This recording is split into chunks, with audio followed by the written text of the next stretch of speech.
On the day this video goes out, it will have just been my birthday, which means you all have to be extra nice to me. I don't actually know what that entails, but anyway, let's crack on, because I had the audacity to read 20 books this month, and that's stupid. Here's what I read. As always, this is in no particular order, but this was, by chance, the first book I read this month. The Book of Accidents by Chuck Wendig. This is a chunky 500-ish page horror novel. I like Chuck Wendig. He writes good science fiction, he's written a few great comic books, and this is his first standalone novel that's also a horror novel. It's very American horror. It's very Stephen King-esque, and it's very progressive. It tells the story of a family, a mother, a father, and their very sensitive teenage son who move from Philadelphia out into the rural sticks of Pennsylvania? Is that the state Philly's in? I can't remember. Anyway, there. And that's where the father grew up, in a home with a really, really abusive father. Abuse and trauma are, at this point, the only things that horror cinema and horror literature seem to have any interest in talking about. It's very much the trendy thing, and calling abuse and trauma trendy is odd, I know, but it remains true. Thank you, Babadook. By the way, I love the Babadook. It's a good film, but you know what I'm talking about. The father of this family was heavily abused by his father, and now they're living in his home because he offered it to them on his deathbed. But weird stuff starts to happen, and what feels like a haunting turns into a whole other kind of supernatural, and is in fact quite science fiction inspired. It's a really good book about family bonds, and the fact that families don't have to be toxic messes and can actually be supportive and kind spaces, and I really appreciate that. Hit Parade of Tears by Izumi Suzuki. This was a book that I did a dedicated review of that you can go and watch. It's a collection of Japanese short stories from an author who is no longer with us. But what she left behind was an incredible selection of very, very punk and angry stories that take science fiction and fantasy and turn them on their heads in really experimental and strange kind of urban ways. Now, this collection was actually translated by 4 different translators. You've got Sam Bett, David Boyd, Daniel Joseph, and Helen O'Horan, all of whom did a fantastic job. I said in my review that it's quite difficult to remember these stories. There's something about the way that Suzuki writes that doesn't quite stick in your head, as if her stories pass through your mind, affect you, change you in the moment, and then disappear out into the ether. It's pretty odd to the point of being creepy. But as you read them, you will remark on the fantastic, aggressive power of these tales. She was a very punk writer. She suffered a lot in her life. She had a really strange artistic experience as a person. That was a weird sentence. Suzuki was a very unusual and unique person, and her stories are absolutely worth reading. Please, please do check them out. I'm a Fan by Sheena Patel. The day that I'm recording this, the shortlist for the Women's Prize has been announced, and this was longlisted, but it didn't make the shortlist, and I think that is outrageous behaviour. Stone Blind by Natalie Haynes, which is just behind me here, also didn't make the shortlist, and I'm also annoyed about that. But The Marriage Portrait did, by Maggie O'Farrell, which I haven't read yet because the hardback cost £25, and I'm not paying that. I'm waiting for the paperback. Paperback comes out in July, in case you were wondering. I've already looked it up, because I want to read it, but I don't want to break the bank doing so. Why don't I go to the library? I never go to the library. I just realised I could just go to the library, I could get it out of the library. I support libraries, why am I not going to the library to get the book out? I'm gonna go get that out from the library. I'm an idiot. Anyway, I'm a Fan is really, really, really, really good. I thoroughly enjoyed it. It's one of my favourite books that I've read this year. It's an aggressively feminist book, and it's also an indictment of the internet age. It's a book about stalker culture, it's a book about parasocial relationships, and it's a book about how we twist ourselves up through our own online behavior while other people don't even know we exist. Our nameless protagonist is a woman who lives in London, has a boyfriend, lives a pretty happy, stable life, but has also decided to periodically sleep with this man that she really, really fancies and wants to be with. But he's also sleeping with an American influencer who lives in California, and so our protagonist is obsessing over this man, but also obsessing over the woman in California by following all of her social media and watching her online presence, and it's a really, really toxic, nasty, horrible thing, and she knows that. It's a brilliant, brilliant little novel. I've done a dedicated review of it. I could talk about this book for hours and the effect that it had on me, especially as a person with a small online platform of my own. It's probably the most powerful novel about the effects that the internet and social media has on us that I've ever read. Of Cattle and Men by Ana Paula Maia. This is a Brazilian novel translated from Portuguese by Zoe Perry. I did a dedicated review, and I remarked on the fact that this book really exhausted me emotionally. It had a really powerfully negative effect on my brain, on my emotions, but that's not a bad thing. It's a very impactful book. It's a very oppressive and dismal story and setting that is purposefully reminiscent of Mice and Men by John Steinbeck. It's in the title, it's in the themes, it's in the setting and the narrative. It's of Mice and Men dialed up to a really disgusting, gross, and oppressive degree. If you want to know more, go watch my review, but I do want to mention something. Someone reached out to me on, I think, Instagram. They sent me a DM, and they talked about the fact that Ana Paula Maia might be transphobic. I cannot confirm or deny, but apparently she's done a bunch of interviews in Brazil where she's been very aggressively transphobic. I've found this something really difficult to research and get my hands on any evidence for, so I can't confirm this, but do your own research. And if you do happen to know anything else about her potentially being transphobic, please let me know. But I found that really disheartening. I can't definitively say, so I'm still recommending this book. If she is transphobic, I'll stop talking about it. Smoke Gets in Your Eyes by Caitlin Doughty. This was a very important read for me. This is a non-fiction by a woman who has an enormous YouTube following. Caitlin Doughty is a mortician who currently owns a funeral home in Los Angeles, and this was her first book. I think at this point she has maybe 3 books out, and I really want to read the others. And I've since subscribed to her YouTube channel as well. This book had an enormous effect on me. I've talked before about the fact that I have illness anxiety, what used to be called health anxiety, and before that was called hypochondria. Through the pandemic, I developed a real fear of getting sick. And when I put up my review of this, I actually had loads and loads, like dozens of comments from people telling me they also struggle with health anxiety for various reasons, either because they've had health scares or difficulty with their health in the past, or, like me, they've just developed this almost irrational fear. But this book helped me hugely. It really did. It, on the one hand, was something that forced me to confront death and disease, and on the other hand was something that fed my enjoyment because I really like body horror and gross stuff. I'm someone who fears death in real life, but really enjoys death in an aesthetic and thematic way when it comes to fiction. I love horror, basically. So this was a curious thing to read for those 2 very different reasons. I absolutely love this. She has a wonderful sense of humor. She's a brilliant writer, and she really opens your eyes about how death works. And she's very aggressively anti-death industry and anti-cleanliness when it comes to casting a polite, clean veil over death and having people not look death in the eye. Don't think about it. It's not as gross as you think. Let's make it all look nice and everything. And she's like, no, death is gross and that's kind of a good thing. Here's all the cool stuff. Here are some cultures around the world that celebrate death and the way that they do funerals and the way that they mourn and they grieve. And it's a lot healthier than what people in the West do, especially in the US.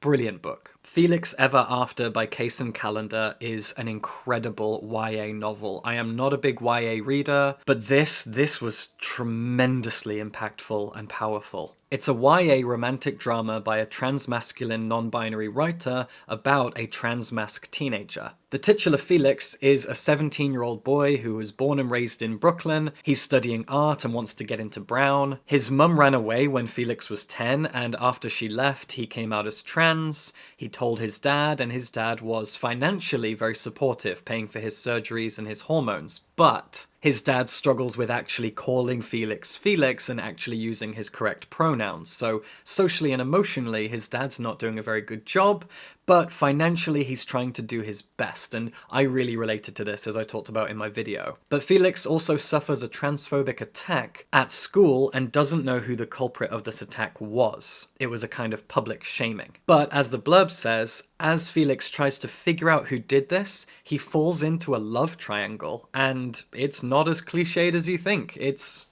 Actually, no, it is, but it's lovely. It's a book that tackles transphobia. It's a book that shows what a transmasculine experience is like for an American teen these days. But it's also a really, really satisfying romantic drama. Watch my video if you want to know more, but I love this book. Scorched Grace by Margot Duehi. This is her first novel. It's an Agatha Christie-esque mystery novel, and I absolutely adored it. I only just finished it a few days ago. Wow, this was fun.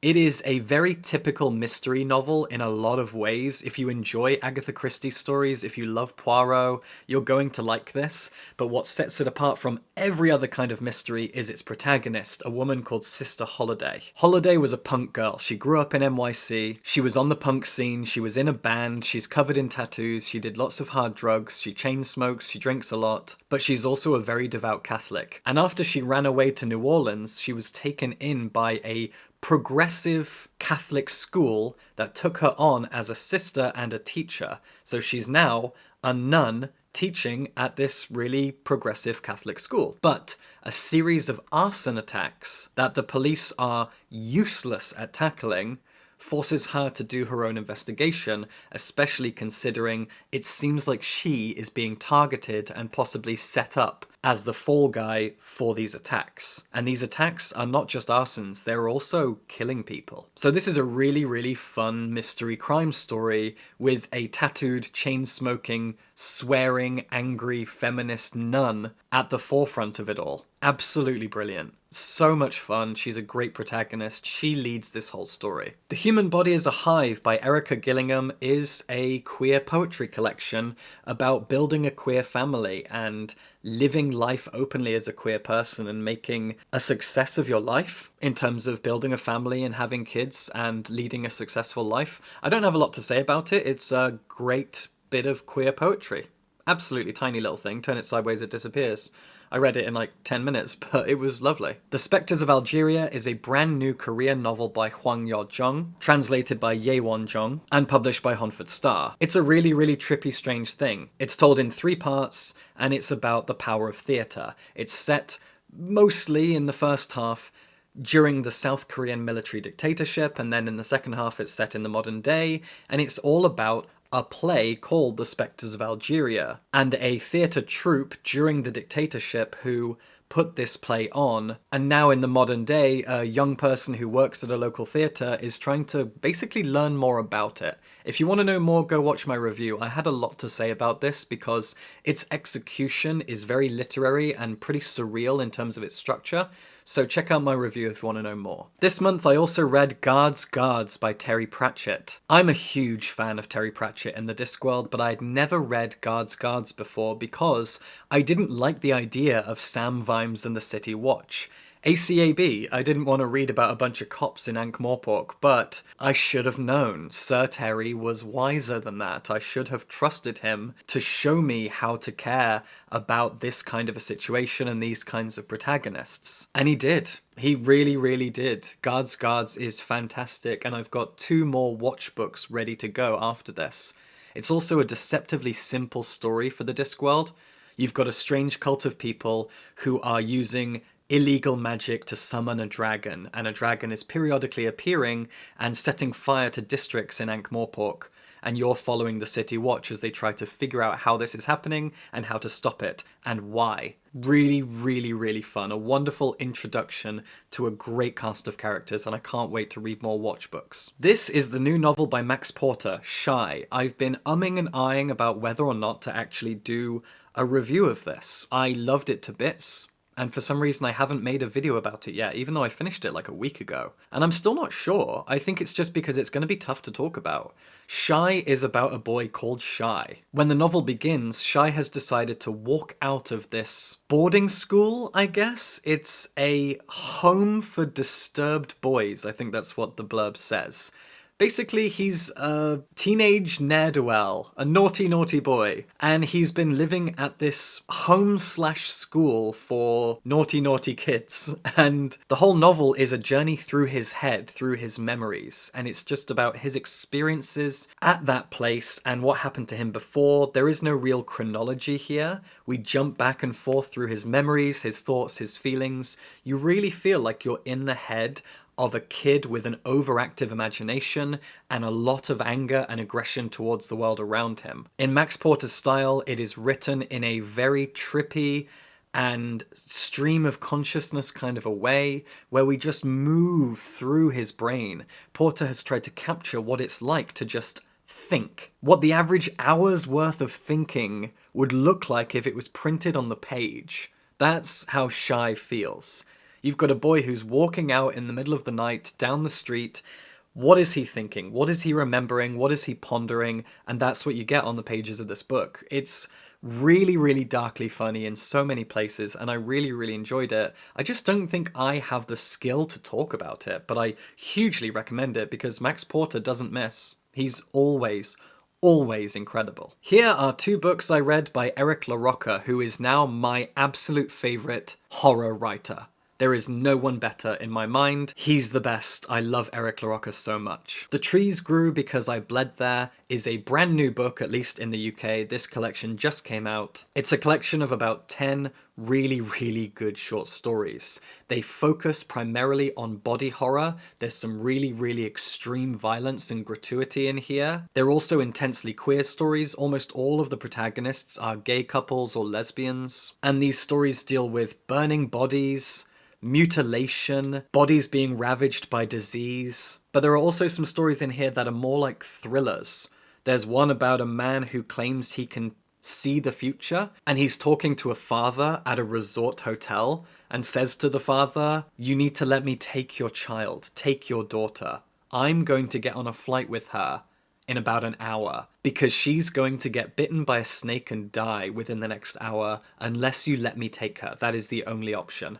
And then he kind of proves that he can see the future and can read minds and do all of these things. And the father is getting really close to agreeing to this ridiculous situation. Such a compelling story. There's another one about a woman who is giving her body parts to her lover piece by piece. She's given her lover her feet, her heart, one of her eyeballs. She is slowly disappearing physically, and it's really grotesque. And then there's this novella, We Can Never Leave This Place. This is the longest thing that I've read from Eric LaRocca, although I do think he has a full novel coming out soon, and this is oppressive as hell. It is such a dismally oppressive thing.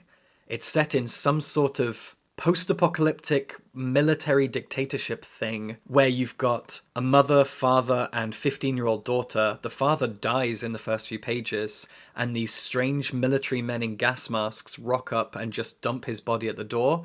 The body then sits in their flat and rots, and the mother is being really aggressively, emotionally oppressive and traumatizing to their child. But then a strange circus troupe slowly starts to fill up their flat, and this circus troupe is made up of horrific anthropomorphized creatures, the kinds of creatures people are stereotypically afraid of. A giant spider, and then a giant snake, and then a giant cockroach, and these things are human but not, and they are living in this flat now, and the daughter is slowly going mad with it all. It's really oppressive, and I loved it. The Sleepwatcher by Rowan Hisayo Buchanan. I love her books. Her second novel, Starling Days, was an amazing, amazing book about mental health. And The Sleepwatcher is a very, very literary and experimental thing in its execution. It tells the story of a teenage girl who, when she falls asleep, is able to rise from her body, her spirit leaves her sleeping body behind,